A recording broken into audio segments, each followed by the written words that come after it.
Hello everyone, welcome back. I hope you are all doing fantastic and ready for a new learning experience. If your goal is to speak English smoothly, confidently, and naturally, you are in the right place. Today we will explore how to shift your mindset to think directly in English, a crucial step towards fluency. We all know the frustration of pausing to translate from our native language before speaking English. It slows us down, affects our confidence, and often leads to error. We wouldn't be wonderful to bypass that translation step and think immediately in English. Well, I am here to guide you through four simple phrases to train your brain to think directly in English. This change will significantly impact how you speak. Before we begin, please subscribe if you haven't already. This ensures you won't miss any lesson that will assist you on your journey to fluent English. Now let's dive into today's lesson. How to think in English. Phase 1. Focus on action words. Verbs. The initial step in thinking in English is to concentrate on verbs. Verbs are words that express action, describing what is happening. Why start with verbs? Well, because actions surround us and thinking about these actions in English allows us to form sentences more quickly in our minds. For instance, imagine you are observing a park. You see people engaging in various activities. Some are jogging, others are chatting, a dog is retrieving a toy, and someone is feeding birds. Those actions are expressed using verbs jog, chat, etc. By observing the actions around you, you can begin thinking about them in English. This process of observing and noticing actions can be done everywhere. Wherever you are at a bus stop, waiting at a light, or in a cafe, actions are always occurring.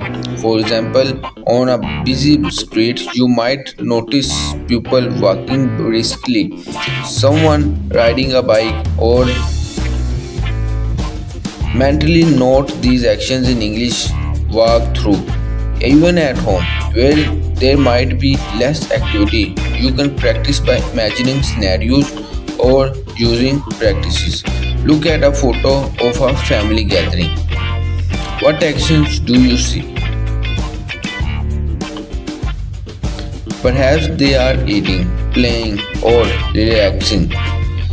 Indoors, you can practice identifying actions by thinking about what you might do in different situations.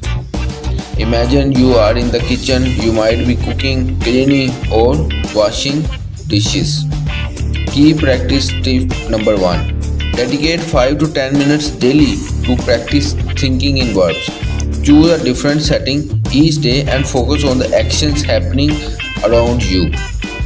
Regular practice will train your brain to think about actions in English, making it easier to describe events.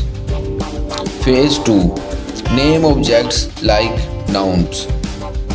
Once you are comfortable with the verbs, move on to nouns. Nouns are words that name people, places, things, or ideas. Like verbs, nouns are everywhere. Everything around you has a name, and thinking of these names in English brings you closer to fluent in thinking and speaking. Therefore, imagine you are overlooking a cityscape. You see buildings, streets, and many people taking photos. You also see vehicles and birds. Each of these is a noun: buildings, streets, people, vehicles, birds. Practice thinking in nouns wherever you are, because at a market you might see fruits, vegetables, fishes, and vendors. These are all nouns that describe the objects and people around you. Even in your room, you can identify nouns like a table, chair, book, and computer. Another practice is to describe what you are carrying. In your bag, you might have phone, keys, and a wallet. Naming these objects in English will become natural over time, helping you think faster and more clearer. Key practice tip number 2. Spend a few minutes daily naming the objects around you in English. Whether you are outside at home or traveling, challenge yourself to identify everything in English. The more you practice, the more your brain will automatically think in English. Phase number 3. Combine actions and objects and make a sentence. With verbs and nouns mastered, it's time to think in sentences. By putting verbs and nouns together to describe what's happening around you in complete sentences. Start simple, focusing on short, clear sentences. For example, observing a park, you might say, the people are walking, the sun is shining, the birds are flying. These are simple but allow you to practice thinking in complete sentences. Imagine you are in public space and you could describe it like this: a group is having a meeting, the children are playing, the trees are swaying. These sentences effectively describe what's happening. As you improve, lengthen your sentences. For instance, a group of people is taking photos of the monument. Some are listening to a guide while others are looking at maps. This combines multiple verbs and nouns, providing a fuller description. Key practice number tip is that dedicate 10 to 15 minutes daily to describe your surrounding in sentences, whether at home, in the office, or walking in a new place. From complete sentences in your head. Phase 4. Create detailed descriptions and paragraphs. The final phase is to move from sentences to paragraphs, describing everything in more detail, telling a story, or creating a vivid scene.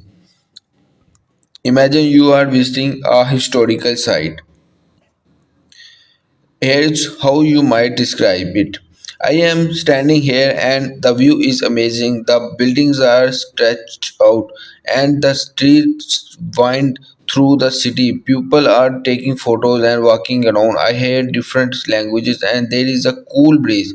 The stones are old and worn. In this paragraph, you have combined verbs, nouns, and sentences to create a full description. By practicing this, you will think in English more naturally, describing things in detail. Key practice tip is that describe your day in paragraph. Start from when you woke up and think about everything that happened. What did you do? And where did you go? All things should be included in it. And who did you meet? By practicing these phases, you will build a strong foundation for fluency. Remember, consistency is key. Practice daily, even for a few minutes. Mistakes are opportunities to learn and grow. Thank you for joining me. Please like, subscribe, and hit the notification bell. Keep practicing, stay curious, and I will see you next time.